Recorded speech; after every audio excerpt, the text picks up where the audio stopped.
Michigan-based rock band Pop Evil made a stop to tear up the legendary Buffalo Chip Motorcycle and Music Festival with some of the biggest names in music this year. Pop Evil brought fans flooding into the amphitheater for one of the most supercharged performances of the year. Sturgis Riot TV sat down with Pop Evil drummer Chachi Riot in Studio 14 to find out more about the band's latest tour, its critically acclaimed music videos, and why the guys look forward to making the trip to the Buffalo Chip. Alright guys, I'm here with Chachi from Pop Evil. How does it feel to be back at the Buffalo Chip? Excited. I mean, this is one of those events that we put on our calendar and we kind of just count the days. We just wait and wait. It gets closer. It's great people, great bands, and tons of bikes. So it doesn't get much better. Okay, on your last album, Onyx, you created a series of videos called the Onyx Trilogies. Can you tell me about it and what inspired you? Yeah, well, we went in the studio, obviously did the tracks. We knew pretty early on Trenches would be our first single, and so we started kind of diving into what the video for that would be like. And as we kind of progressed, we started looking ahead, and we kind of thought we might have a cohesive brand going through a couple of the songs. We decided we were going to go to Sweden to shoot the video all ready for Trenches, and we were like, why don't we just do a trilogy while we're there? We kind of picked the songs that worked out. We kind of knew in our head that Trenches and Deal were both going to be singles. We also were pretty prepared that Behind Closed Doors wouldn't be, but most bands don't do videos for our songs aren't singles, and we kind of want to take advantage of that.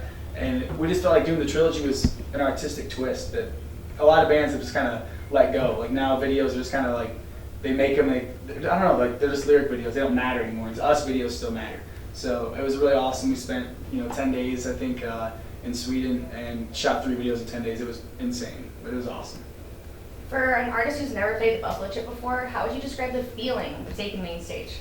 Overwhelming, excitement, and loud. I mean, when you get towards the end, you tell the guys to fire the bikes up, and everyone starts with the rods and starts cranking on it. It's awesome. There's nothing else in the world I've ever been to that's anything like it. I've never really been anywhere else where they have like the bikes revving. Literally before, in the crowd. Like a good feeling. You're like, oh, you're Yes. riding those. Wee. It's awesome. It's very awesome.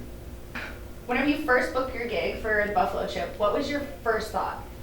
Our first time coming here for myself was with Alice Cooper, so I was way overwhelmed. I mean, between the Buffalo Chip, the history here, the legacy of Sturgis in general, and then to be with another Michigan native band, Alice Cooper, the King of Shock Rock, it was like, it was Christmas morning. Everything that I wanted was happening at one time, so that was a pretty unforgettable experience. Okay, now that you mentioned Michigan, I was at Bikini Beach today, and one of your friends brought up that you were a Wolverines fan and that you might have written a song for them or something. Yes, we are definitely huge sports fans. We have some divided fans on the bus, but we are all from Michigan. So we did a song called "In the Big House," which is named after the Wolverines football stadium. We dropped that, I want to say, in 2011. Mike Martin's senior year, who is now a close friend of ours, and they were huge supporters of the song. They played it at the Big House, and the Big House holds over 100,000 people, so that's pretty insane, pretty exciting to think about. Yeah, I'm a Michigan fan too. My dad was from Michigan. Michigan, Go, so I went and I ties everywhere. Oh, I know, it really is. Well, I really want to know what's next on your plate. Our plate is pretty full all the time. In this day and age of rock music, we don't have the glory of writing a record, touring for 16 months, and taking 2 years off. So Trenches is kind of winding down. Onyx is winding down.